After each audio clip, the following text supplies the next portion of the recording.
সুপ্রিয় দর্শক, আসসালামু আলাইকুম। আপনাদের সবাইকে স্বাগত জানাচ্ছি এখনকার আলোচনায়। আপনাদের সঙ্গে আছি আমি সিরাজুল ইসলাম। দর্শক, 2024 সালের 29 জানুয়ারি গাজার শিশু হিন্দ রজব নিহত হয়েছিল।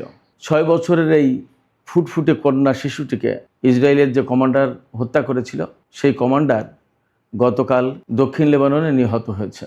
শুধু সেই কমান্ডার নয়, তার সাথে আরও 4 সেনা নিহত হয়েছে। এদিকে দক্ষিণ লেবাননে ইরানের ফিল্ড কমান্ডার মোতায়েন করা হয়েছে বলে ইসরায়েলের হিব্রু ভাষার গণমাধ্যম দাবি করেছে। পাশাপাশি গতকাল হিজবুল্লাহ এবং ইসরায়েলের মধ্যে যুদ্ধবিরতি হয়েছিল, কিন্তু আজ সকালেই আবার ইসরায়েল দক্ষিণ লেবাননে হামলা চালিয়েছে, বিমান হামলা, এবং অন্তত 5 জন নিহত হয়েছে।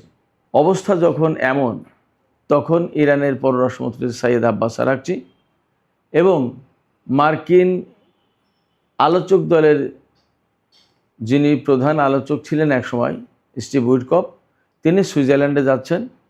লক্ষ্য হচ্ছে ইরান এবং আমেরিকার মধ্যে আলোচনা শুরু করা চূড়ান্ত চুক্তির লক্ষ্যে।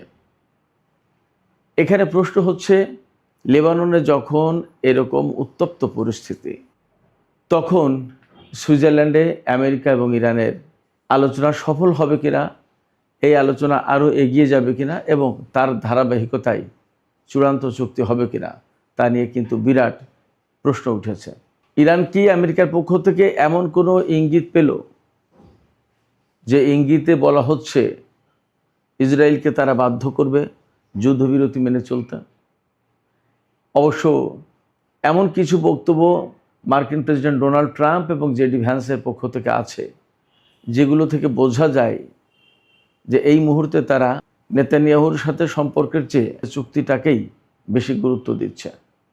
কিন্তু বাস্তবতা কি আসলে তাই? আমরা এই সব বিষয় নিয়ে এখন আলোচনা করব। আশা করি আলোচনা ভালো লাগবে, আর শেষ পর্যন্ত আপনারা সঙ্গে থাকবেন। যদি আলোচনা ভালো লাগে তাহলে লাইক, কমেন্ট, শেয়ার করবেন এবং চ্যানেলটি সাবস্ক্রাইব করে সাথেই থাকবেন। দর্শক, চলুন মূল আলোচনায় চলে যাই। আমি শুরুতেই বলেছিলাম, গাজার ফুটফুটে শিশু, 6 বছরের শিশু, কন্যা শিশু হিন্দ রজবের কথা। 2024 সালের 29 জানুয়ারি, শীতকাল। এই ফুটফুটে হিন্দ রজব সহ তার পরিবারের লোকজন, মোট 6 জন এক গাড়িতে যাচ্ছিলেন কোনো আনন্দ ভ্রমণে নয়, শুধুই নিরাপদ আশ্রয়ের উদ্দেশ্যে। নিরাপদ আশ্রয় খোঁজার জন্য তারা গাড়ি নিয়ে বেরিয়েছিলেন। নিরাপদ আশ্রয়ের সন্ধানে বেরিয়েছিল রজব হিন্দ এবং তার পরিবারের লোকজন, কিন্তু ইসরায়েলের সেনারা ট্যাঙ্ক থেকে তাদের গাড়ি লক্ষ্য করে গুলি করে। ট্যাঙ্কে মেশিন গান সেট করা ছিল, সেই মেশিন গান দিয়ে তাদের গাড়িটিকে একেবারে ঝাঁঝরা করে দেওয়া হয়। 300 গুলি লেগেছিল একটা গাড়িতে, 300 গুলি। তদন্তে বলা হয়েছে যে 7.62 মিলিমিটার ক্যালিবারের গুলি দিয়ে তাদের গাড়িতে হামলা চালানো হয়। 300টি গুলি তাদের গাড়িকে একেবারে ঝাঁঝরা করে দেয়, তাদের গাড়ির সব লোকজন মারা যায়। মাত্র 12 থেকে 13 মিটার দূর থেকে ইসরায়েলি ট্যাঙ্ক থেকে তাদের গাড়ি লক্ষ্য করে গুলি চালানো হয়। মানে একেবারে ইচ্ছাকৃতভাবে জেনে শুনে বুঝে এই ফিলিস্তিনি পরিবারটির উপরে হামলা চালায় এবং তাদেরকে হত্যা করে ঠান্ডা মাথায়। ভাগ্যক্রমে রজবহীন তখনও বেঁচে ছিল। সে তার বাবা মা বা পরিবারের কোনো ফোন নিয়ে, কারোর কোনো সদস্যের ফোন নিয়ে গাজার রেড ক্রিসেন্ট সোসাইটিকে জানায় যে আমাদের উপর গুলি চালিয়েছে, আমাদের সবাই মারা যাচ্ছে, আমাদেরকে বাঁচাও। তারপরে গাজার রেড ক্রিসেন্ট সোসাইটির একটি অ্যাম্বুলেন্স, 2 জন প্যারামেডিক সহ ছুটে আসে সেখানে। সেই অ্যাম্বুলেন্সের উপরেও গুলি চালায় ইসরায়েলি সেনারা, এবং অ্যাম্বুলেন্সে 2 জন প্যারামেডিক্স ছিলেন, তারা ঘটনাস্থলেই মারা যান। ঘটনাস্থলে ইসরায়েলি সেনারা মোতায়েন ছিল বলে সেখানে ওই পরিবারের লোকজনের মরদেহ বা রেড ক্রিসেন্টের যে 2 প্যারামেডিক্স, তাদেরকেও উদ্ধার করা যায়নি। পরে 11 ফেব্রুয়ারি যে এলাকায় হামলা চালানো হয়েছিল সেখানে উদ্ধার অভিযান চালানো হয় এবং হিন্দ রজবের মৃতদেহ সহ তার পরিবারের সদস্যদের মরদেহ উদ্ধার করা হয়, লাশ উদ্ধার করা হয়। হিন্দ রজব সেদিন রেড ক্রিসেন্ট সোসাইটিকে ফোন করে কি বলেছিল, এই ফোন কলের রেকর্ড পরবর্তীতে বিশ্বব্যাপী ছড়িয়ে পড়ে এবং সারা বিশ্বে শোকের ছায়া নেমে আসে। হিন্দ রজব মারা যায়, কিন্তু পৃথিবীর বহু মানবতাবাদী মানুষের হৃদয়ে তার ভালোবাসা রেখে যায়। তার ওই ফোন কলের রেকর্ড বিশ্ববাসীর মনে ভীষণভাবে দাগ কেটেছে। হিন্দ রজব চলে গেছে, কিন্তু পৃথিবীর মানুষের হৃদয়ে যে ভালোবাসার দাগ কেটে গেছে তা আর কোনোদিন মুছে যাবে না। এই হিন্দ রজব এবং তার পরিবারকে হত্যা করেছিল ইসরায়েলের আর্মড ব্রিগেডের 52তম ব্যাটালিয়ন। সেই ব্যাটালিয়নের কমান্ডার লেফটেন্যান্ট কর্নেল সিমহন এবং তার 4 সহযোগী সেনা গতকাল দক্ষিণ লেবাননের সীমান্তে হিজবুল্লাহর হামলায় মারা গেছে। চমৎকার তথ্য হচ্ছে যে তারা মারা গেছে সেই ট্যাঙ্কের ভেতরে, যে ট্যাঙ্কে তারা গাজার হিন্দ রজবকে হত্যা করেছিল, যে ট্যাঙ্ক থেকে গুলি করে, সেই ট্যাঙ্কের ভেতরেই তারা থাকাকালীন হিজবুল্লাহ অ্যান্টি ট্যাঙ্ক মিসাইল ছোড়ে এবং তারা মারা যায়। এটা নিয়ে ইসরায়েলে কিন্তু ব্যাপক তোলপাড় চলছে, সারা বিশ্বেই তোলপাড় চলছে বলা যায়। ইসরায়েল জেনে গেছে গাজার হিন্দ রজবকে হত্যাকারী তাদের সেনা অফিসার সিমহন আজ মারা গেল। আমি বলছি না যে গাজার হিন্দ রজবকে হত্যা করার জন্যই সিমহন মারা গেছে, কারণ এমন বহু শিশু গাজায় মারা গেছে, তাদেরকে হত্যা করা হয়েছে। কিন্তু একথা ঠিক যে গাজার বহু বেসামরিক মানুষ প্রাণ দিয়েছে সেনাবাহিনীর হয়ে, এই সমস্ত বেসামরিক লোকজনকে হত্যা করা সিমহনও মারা গেছে। কেউ পৃথিবীতে নেই, কেউ পৃথিবীতে চিরদিন থাকে না। যাই হোক, গতকাল ইসরায়েলের 5 সেনা নিহত হয়েছে মোটমাট, আরও অনেকেই আহত হয়েছে। এই হামলার পর ইসরায়েল দক্ষিণ লেবাননে ব্যাপকভাবে বিমান হামলা চালিয়েছে। ব্যাপক। দুঃখজনক হচ্ছে কি যে ইসরায়েল কখনো শিক্ষা নিতে চায় না যে এত বেসামরিক মানুষ মারা যাচ্ছে, আমরা কিছু হামলা কমাই, বেসামরিক লোকজনের জীবন যাতে না যায়, যাতে তারা মারা না যায় সেই ব্যবস্থা করি। তা কিন্তু করে না। ইসরায়েলের যুদ্ধের প্রধান অংশই হচ্ছে বেসামরিক জনগণের উপর এবং তাদেরকে হত্যা করা। এবং এই কথাই কিন্তু গতকালকে বলেছেন মার্কিন ভাইস প্রেসিডেন্ট জেডি ভ্যান্স, যে ইসরায়েলের সামনে যত সংকট আসে সমস্ত সংকট তারা হত্যাকাণ্ডের ভেতর দিয়ে সমাধান করতে চায়। এটা ঠিক না, এভাবে চলতে পারে না। ইরানের সাথে যে সংকট চলছে তার সমাধান যে শুধুই মাত্র হত্যাকাণ্ডের ভেতর দিয়ে হবে, এটা ভাবা উচিত না। তিনি ইসরায়েলকে আরও কিছু কড়া কথা বলেছেন, আমি পরে বলবো। তো যাই হোক, এই দক্ষিণ লেবাননে ব্যাপক দুই পক্ষের ভেতরে যুদ্ধ চলছে, হিজবুল্লাহ এবং ইসরায়েলের ভেতরে।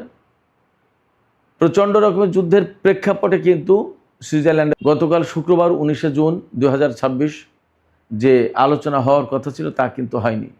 প্রধানত ইরান ওই আলোচনায় যেতে রাজি হয়নি, বলেছিল যে লেবাননে যখন যুদ্ধবিরতি কার্যকর হয়নি তখন আমরা আলোচনায় যাব না। এর প্রেক্ষাপটে আমেরিকার প্রেসিডেন্ট এবং ভাইস প্রেসিডেন্ট দুজনই ইসরায়েলের উপরে আসলে খুবই ক্ষুব্ধ হয়েছে। কারণ লেবাননের যুদ্ধবিরতি করাটা, এই যে সমঝোতা সই হয়েছে তার 1 নম্বর শর্ত, সেটা না করলে তো ইরান মানবে না। তো যাই হোক, দক্ষিণ লেবাননে এই প্রচণ্ড যুদ্ধের প্রেক্ষাপটে আমেরিকা ইসরায়েলের উপর চাপ সৃষ্টি করেছে। গতকালকে তারা আবার যুদ্ধবিরতিতে রাজি হয়েছিল, আবার আজকে তারা যুদ্ধবিরতি লঙ্ঘন করে আবার লেবাননে হামলা চালিয়েছে। তাহলে আবার হিজবুল্লাহ হামলা চালাবে, এটাই স্বাভাবিক। তার মানে আবার কিন্তু সেই যুদ্ধ ছড়িয়ে পড়বে, সে যুদ্ধের আগুন দাউ দাউ করে জ্বলে উঠবে এবং আশঙ্কা করা হচ্ছে সুইজারল্যান্ডে ইরান এবং আমেরিকার মধ্যকার আলোচনা ভেঙে যেতে পারে। যে পরিস্থিতি, ইসরায়েলকে যদি না থামায় তাহলে ইরান কোনো মতেই এই আলোচনা চালিয়ে যাবে বলে মনে হয় না। এর ভেতরে ইসরায়েলের হিব্রু ভাষার গণমাধ্যম জানিয়েছে যে ইরানের ফিল্ড কমান্ডাররা দক্ষিণ লেবাননে উপস্থিত হয়েছে, তাদেরকে মোতায়েন করা হয়েছে দক্ষিণ লেবাননে, এবং তারা আলী আল তাহের নামে একটা পাহাড় আছে, সেই পাহাড় কন্ট্রোল করার চেষ্টা করছে, সেই এলাকায় তাদের মোতায়েন করা হয়েছে। এখানে একটু বলে নিতে হবে আলী আল তাহের পাহাড়টা কেন গুরুত্বপূর্ণ এবং এর ভৌগোলিক অবস্থান কি।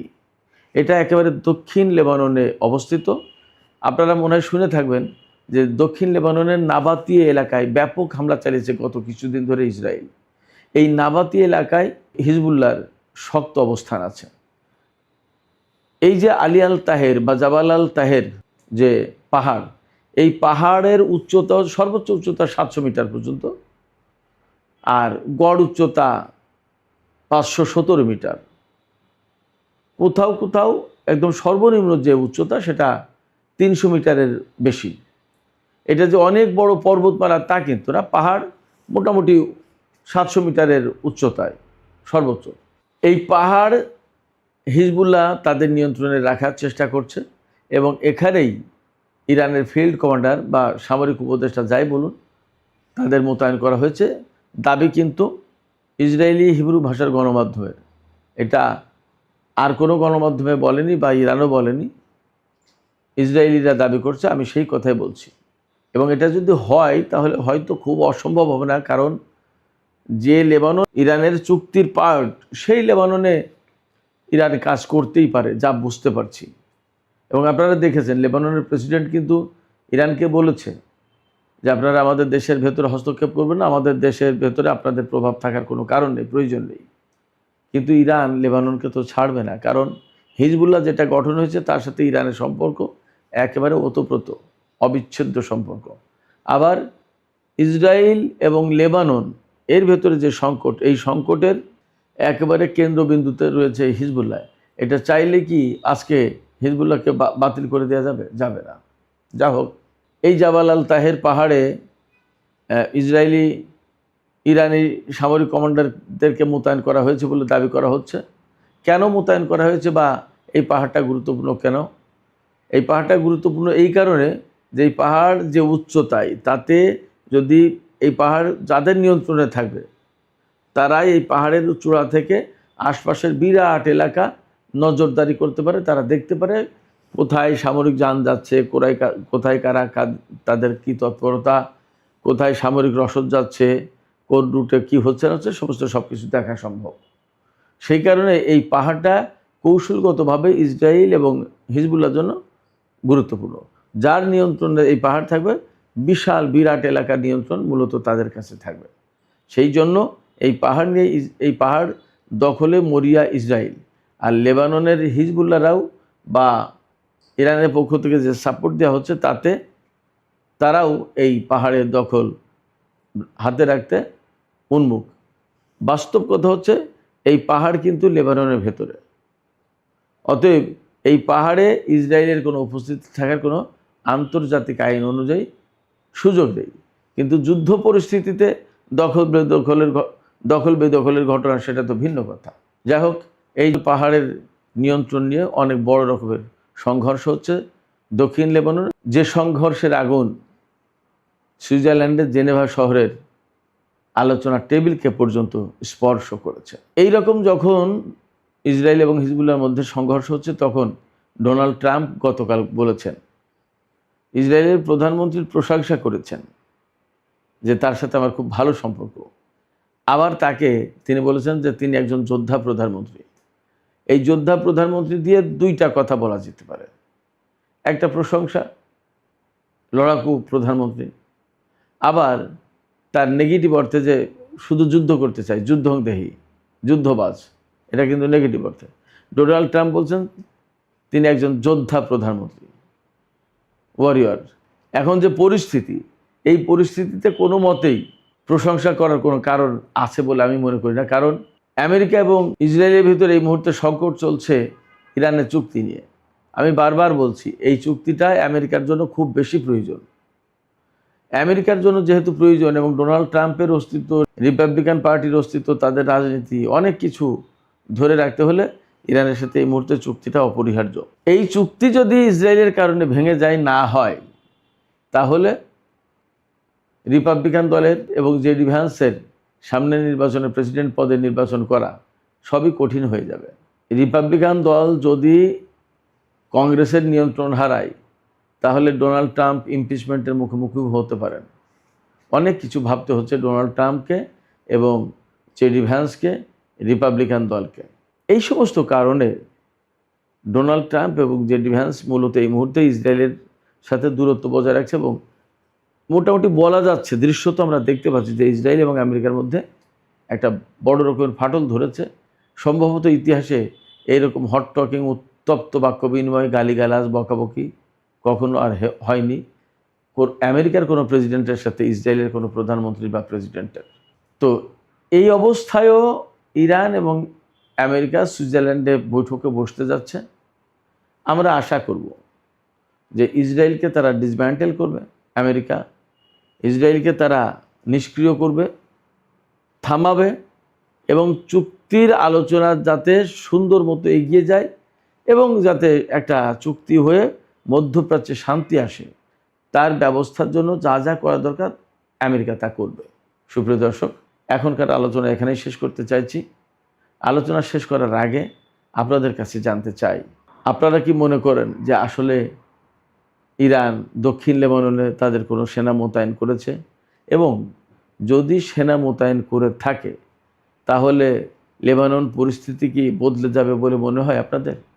আপনাদের মতামত কমেন্টে জানাতে পারেন। আর ভিডিও ভালো লাগলে লাইক, কমেন্ট, শেয়ার করবেন এবং চ্যানেলটি সাবস্ক্রাইব করে সাথেই থাকবেন। দর্শক, আপনাদের সবাইকে অনেক অনেক ধন্যবাদ। আল্লাহ হাফেজ।